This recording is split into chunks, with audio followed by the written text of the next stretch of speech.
Estou aqui para montar a K59, para explicar como é que monta a caixa, né?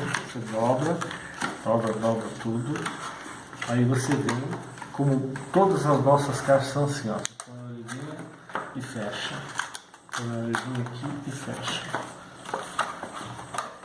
aqui, fecha. Todas as nossas caixas, o fundo é assim, desta forma, as caixas de visor, caixas de presente. E aí tem aqui a frente, essa caixa a gente está falando da K59 e a K108 nossa também é da mesma forma essa tampa. Então a gente vai dobrar, fazer todas as dobraduras. Esta aqui tem uma dobradura aqui, ó, duas partes, que é para reforçar a caixa, porque ela é uma caixa muito grande, então para ficar firme a gente fez essas duas orelhas aqui. Então você faz isso, mas é simples, dobra, faz isso.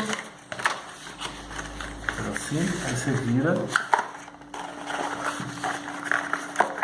põe as orelhas para dentro e vem aqui, ó, clec, travou,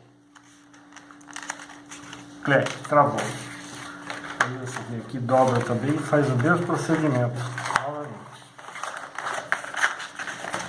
Essas orelhas dão uma força aqui nas laterais para não ficar uma caixa mole, mesmo porque é uma caixa muito grande. Então é isso que a gente queria passar aí para vocês. A K59, que também é igual a K108. Obrigado.